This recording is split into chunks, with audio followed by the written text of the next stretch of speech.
Hello and welcome again to the Hali Hewa podcast with your host Abigail Kima. And today we are live at the Africa Climate Summit, and we will be here throughout the week interviewing different people, getting their perspective on the Africa Climate Summit in relation to the work that they do. And I have the pleasure of hosting an amazing guest. Welcome. Thank you. Please introduce yourself and tell us what you do. So my name is Kimalat. I'm the CEO of ASEC, which stands for the Association of Startup and SME Enablers of Kenya. We're a network organization that's bringing together more than 120 entrepreneur support organizations that are working with entrepreneurs right from ideation to commercialization of their solution, looking at growth stage and even scaling up their innovations and even accessing financing. So our work cuts across the country, and we are actually supporting more than 300,000 entrepreneurs in different capacities. Amazing. I mean, your work is completely in line with what the president has been trying to push for, which is the agenda on green growth and, of course, access to climate finance. And Africa has such a young generation and a young population that has talent, is bringing together innovation. So what would you say, how is your work contributing directly to the agenda of green growth and climate financing? So if you look at Africa in general, it actually has the fastest growing economies, but also the fastest growing population. We have a huge percentage of young people who are also seeking different entrepreneurial opportunities, or even actually wanting to find a way to contribute back into their countries, or even just being part of a social cause. As part of our work in ASEC, what we've just actually done is that we've designed different capacity building programs towards supporting more entrepreneurs to actually enter into the green and economy space. And we do that by running different training programs. We also have coaching and mentorship packages where we bring in industry mentors to come and mentor the youth on how to actually build a sustainable and impactful green innovation to be able now to combat climate change. And how we do this is also by looking at different sectors. So we have the plastic sector, we also have the green sector or the waste management sector, and also many other subsectors where we actually design specific customized programs where we capacity build the youth, but also we support SMEs in terms of accessing the right kind of financing to scale up their innovations. An example is whereby we have worked with different SMEs where we actually help them access alternative financing. That's looking at investors or even angel networks to now be able to pump in capital that they need to scale up their factory processing of plastic waste into building blocks or even beadwork or even carpets. So you can imagine recycling your plastic into carpets, jeans, and many other items that even are selling faster than the alternative carpets that are made out of wool. By doing this, we're now helping shift or even begin to now look at green transition, whereby now we're using climate-friendly products and services, even in our individual consumption, but even at an organizational level.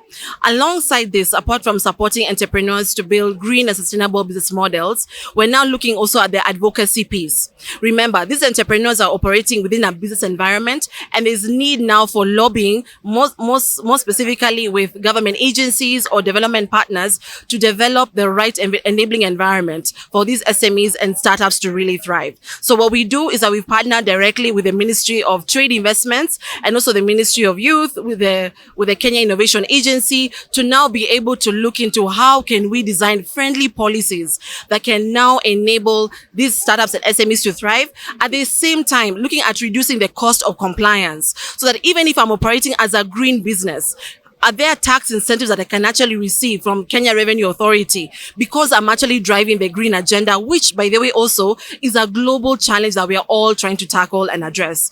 And by doing this as the umbrella body, we are the voice of the startup ecosystem, and therefore we can convene all different stakeholders to have a collaborative discussion. So we're looking at academia. How are we preparing the youth and even future entrepreneurs to start thinking green? Looking at investors, how are we educating them about the startup ecosystem and what type of financing instruments that we need to really accelerate climate action, and then also pulling in government agencies to now develop the right policies and the right framework that we need to actually have an enabling environment. And finally, the startups themselves and the SMEs, they need to also actually understand how to build a sustainable business that can now help them not only have a transition towards green economy, but also create jobs, not only at the city level, but even in the rural areas, where now we look at value chain strengthening and job creation all through the entire process, and more so looking at uplifting the livelihoods of those people who are most affected. And they're mainly based in the rural and peri-urban centers. Great, amazing. I love that you talked about taxes, Yeah. and I love that you talked about policies. And of course, things cannot move without proper policies. And today we are the Africa Climate Summit, and this is where decision makers are. So, what would you say are your expectations for the Africa Climate Summit in relation to what you do, in relation to creating an enabling environment for these SMEs and startups towards a green growth agenda? No, thank you so much for that question. I think it's in two ways.